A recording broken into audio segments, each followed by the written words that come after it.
بسم اللہ الرحمن الرحیم۔ رمضان کی آمد ہے، چنانچہ اسی حوالے سے ہم قرآن مجید کا مطالعہ یہ کریں گے کہ اس میں اللہ تعالیٰ نے رمضان کے پہلو سے ہمیں کیا ہدایات دی ہیں، کیا احکام دیے ہیں اور اس کی کیا کیا حکمتیں واضح کی ہیں۔ پھر اس کے علاوہ رمضانی سے متعلق یا کہہ لیں کہ روزوں سے متعلق بہت سے سوالات لوگوں کے ذہنوں میں گردش کرتے رہتے ہیں۔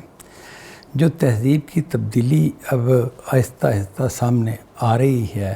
ایک مجموعی ماحول میں، اس کی وجہ سے مذہب کی چیزوں کو دیکھنے میں زاویہ آج سے یوں سمجھ لیں 100 سال پہلے ہی سے لے لیں اگر، بہت مختلف ہو گیا ہے۔ چیزوں پہ لوگ غور کرتے ہیں عموماً ان کی دنیاوی افادیت کو مد نظر رکھتے ہوئے، تو جب اس پہلو سے دیکھتے ہیں تو بہت سے سوالات پیدا ہوتے ہیں، بلکہ یوں کہنا درست ہوگا کہ مذہب کی جو بنیادی حکمتیں ہیں، بنیادی باتیں ہیں، ان سے ہٹ کر سوچنے کا عمل ایک مذہب کے اندر شروع ہو جاتا ہے، اور اس کے نتیجے میں پھر ظاہر ہے کہ جو سوالات ہیں وہ ہمیشہ تشنہ ہی رہتے ہیں۔ کبھی ایسا نہیں ہو پاتا کہ کوئی انسان سوال کرنے والا جو ہے وہ جب صحیح زاویے سے کھڑا ہو کے سوال نہیں کرتا تو اپنے سوال کا جواب پالے اور وہ ایک مسلسل اعتراض کی کیفیت میں رہتا ہے۔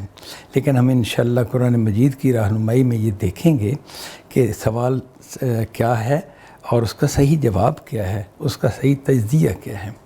مختلف قسم کے سوالات جو اس حوالے سے کیے جاتے ہیں، میں ان کو آپ کے سامنے پڑھ دیتا ہوں تاکہ ایک ابتدائی میں یہ چیز سامنے آ جائے کہ جو آیات کے مطالعے کے بعد جن سوالات کو ہم دیکھیں گے وہ کیا ہیں۔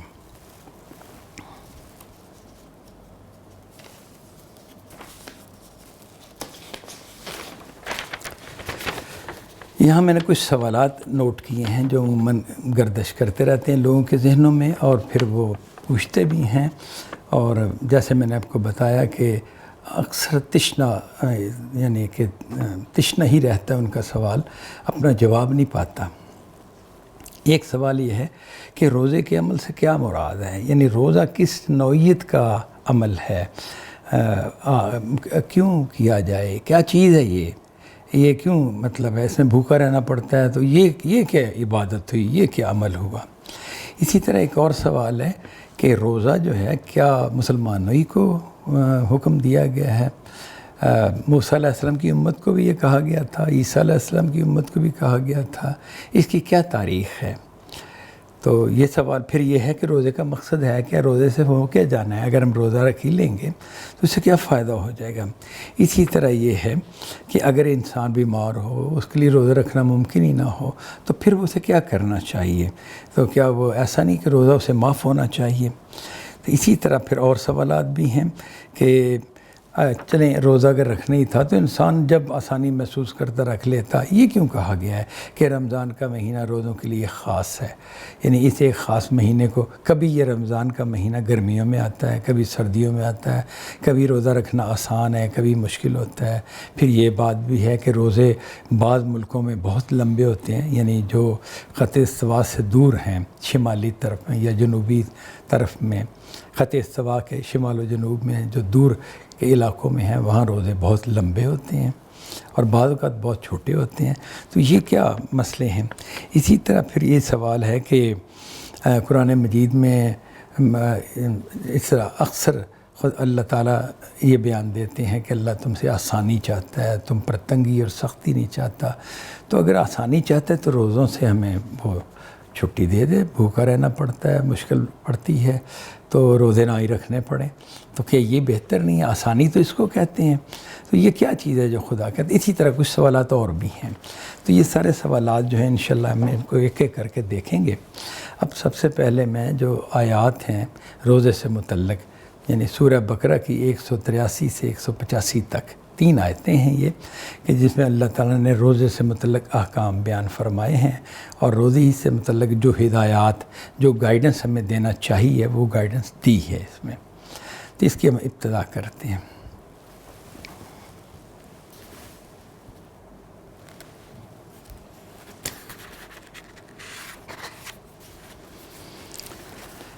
بسم اللہ الرحمن الرحیم۔ یا ایھا الذین آمنوا کتب علیکم الصیام کما کتب علی الذین من قبلکم لعلکم تتقون، اے ایمان والو تم پر روزے فرض کیے گئے جیسے کہ تم سے پہلے لوگوں پر فرض کیے گئے، یعنی کہ جو پہلی امتیں تھیں جس طرح ان پر روزے فرض کیے گئے تھے اسی طرح تم پر فرض کیے گئے ہیں۔ ایاما معدودات، گنتی کے چند روز ہیں۔ فمن کان منکم مریضا او الی سفر فعدۃ من ایام اخر، تو اگر تم میں سے کوئی شخص مریض ہو یا وہ سفر میں ہو تو وہ پھر گنتی پوری کر لے دوسرے دنوں میں، یعنی کہ جب وہ سفر سے واپس آ چکا ہوگا یا پھر جب اس کا مرض ٹھیک ہو چکا ہوگا، صحت کی حالت میں ہوگا، تو اس وقت وہ گنتی روزوں کی جتنے روزے چھوٹے تھے وہ روزے مکمل کریں۔ وَعَلَى الَّذِينَ يُطِيقُونَهُ فِدْيَةٌ طَعَامُ مِسْكِين، اور وہ لوگ جو اس کی استطاعت رکھتے ہیں کہ وہ فدیہ دے سکیں، انہیں چاہیے کہ وہ ایک مسکین کا صبح و شام کا کھانا بطور فدیہ دیں۔ یعنی کس صورت میں؟ جب کہ وہ روزہ چھوٹا تھا اور وہ کہتے ہیں کہ روزہ ہم چاہتے ہیں کہ نہ ہی رکھنا پڑے ہمیں، تو کیا کوئی گنجائش ہے؟ تو بتایا کہ ہاں گنجائش ہے، تم ایک مسکین کا کھانا صبح و شام کا جو ہے یا کسی غریب آدمی کو کھلا دو تو ٹھیک ہے، تم روزہ نہ رکھو۔ 10 روزے چھوٹے تھے، 10 مسکینوں کو کھانا کھلا دیا، یا ایک ہی مسکین کو 10 دن کھانا کھلا دیا، یعنی صبح و شام اس کے جو کھانے کا خرچ ہے وہ اپنے اس کو دے دیا۔ فمن تطوع خیرن فہو خیر لہ، اور جو خوشی سے کہے نہیں میں ایک روزے کے بدلے ایک مسکین کو نہیں 2 کو 3 کو 4 کو کھلاؤں گا تو اچھی بات ہے، اس میں اس کا اپنا فائدہ ہے۔ یعنی کہ جو فرض تھا وہ تو ایک مسکین ہی کا صبح و شام کا کھانا تھا، لیکن اگر وہ یعنی کہ زیادہ کو کھلا دیتا ہے تو اس نے اپنے لیے نیکی کمائی، اضافہ کیا اپنی نیکیوں میں۔ وَأَن تَصُومُوا خَيْرٌ لَكُمْ إِن كُنتُمْ تَعْلَمُونَ، اور بتا دیا کہ اگر تم روزہ ہی رکھو نا، روزہ چھوٹا ہے تو روزہ ہی رکھو تو یہ تمہارے لیے بہتر ہے، یعنی خدا کے نزدیک تو یہی بات بہتر ہے کہ تم روزہ چھوٹا تو روزہ رکھو، لیکن اگر تم رعایت لینا چاہتے ہو تو ٹھیک ہے، ایک مسکین کا کھانا جو ہے وہ تم کھلا سکتے ہو۔ یہاں تک کی جو آیتیں ہیں یہ ابتدا میں نازل ہوئی تھیں، یعنی بات یہ ہے کہ روزے کا حکم 2 درجوں میں نازل ہوا، 2 سٹیپس میں نازل ہوا۔ کچھ آیتیں پہلے نازل ہوئیں، اس میں کہا گیا کہ گنتی کے چند دن ہیں اور ان دنوں میں تم روزہ رکھو، اور اگر کوئی مشکل ہو تو پھر ٹھیک ہے فدیہ دے دینا روزے کی جگہ پر، بہتر ہے روزہ رکھ لو لیکن فدیہ دے دو تو وہ بھی ٹھیک ہے، قبول ہوگا وہ۔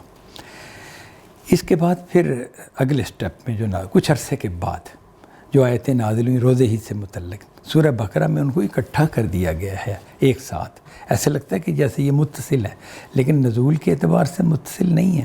اور اس کو پڑھنے سے بھی پتہ چلتا ہے کہ ایک حکم جو ان آیتوں میں، جو آیتیں ہم نے پڑھی ہیں ان میں دیا گیا ہے نا، اس حکم کو اگلی آیتوں میں ختم کر دیا گیا ہے۔ اس سے بھی پتہ چلتا ہے کہ یہ دوسرے موقع پہ حکم کا وہ پہلو جو ابھی سامنے آ جائے گا وہ واپس لے لیا گیا۔ فرمایا شہر رمضان الذی انزل فیہ القرآن، رمضان کا مہینہ ہے جس میں قرآن نازل کیا گیا ہے، ھدی للناس، لوگوں کی ہدایت کے لیے۔ یہ جو ہدایت ہے نا، اس لفظ کو میں یہاں واضح کر دوں کہ ہدایت ہی اصل چیز ہے۔ ہدایت کا مطلب یہ ہے کہ آپ خدا کی بات جو آپ سے متعلق وہ آپ کو بتانا چاہتا ہے، اس کے نزدیک جو صحیح ہے، جس کے بعد آپ ایک اچھے انسان قرار پاتے ہیں، ایک صحیح انسان قرار پاتے ہیں، ایک صاحب خیر قرار پاتے ہیں، وہ آپ کو سجھا دی تو یہ ہدایت دے دی۔ یعنی ہدایت سے بڑی کوئی نعمت نہیں ہے۔ فرمایا کہ یہ جو قرآن نازل ہوا نا، یہ لوگوں کی ہدایت کے لیے نازل ہوا تھا، تو وہ اسی مہینے میں نازل ہوا تھا۔ شہر رمضان الذی انزل فیہ القرآن، یعنی رمضان کا مہینہ جس میں قرآن نازل کیا گیا لوگوں کے لیے ہدایت بنا کر، وبینات من الہدی والفرقان، اور قرآن مجید جو ہے وہ ہدایت کی واضح دلیلیں ہیں اور فرقان ہے۔ یہ فرقان کا مطلب ہے حق و باطل کے درمیان فرق کرنے والا، یعنی حق کیا ہے اور باطل کیا ہے، یہ انسان پر یا انسان کی عقل پر کہیں یہ ایک کنفیوژن پیدا ہو جاتا ہے، انسان نہیں سمجھ پاتا کئی معاملات میں۔ کئی معاملات میں وہ سمجھ لیتا ہے کہ یہ صحیح اور یہ غلط ہے، یہ انصاف ہے اور یہ بے انصافی ہے، لیکن کچھ معاملات میں وہ بالکل نہیں سمجھ پاتا۔ میں ایک ضمن ذکر کر دوں کہ جیسے سود صحیح ہے یا غلط ہے، انسانیت کے لیے اس میں فائدہ ہے، جوئے میں فائدہ ہے یا نقصان ہے؟ بظاہر تو فائدہ بھی نظر آتا ہے، نقصان بھی ہو سکتا ہے۔ تو اللہ تعالیٰ نے اس طرح کی اور بھی بہت سی چیزیں ہیں کہ جس میں اللہ تعالیٰ نے یہ واضح کر دیا کہ جو ہے نا صحیح بات کیا ہے، یعنی فرقان بنا دیا قرآن مجید کو۔ تو فرمایا تم میں سے جو اس مہینے میں ہو وہ اس کے روزے رکھے، فلیصمہ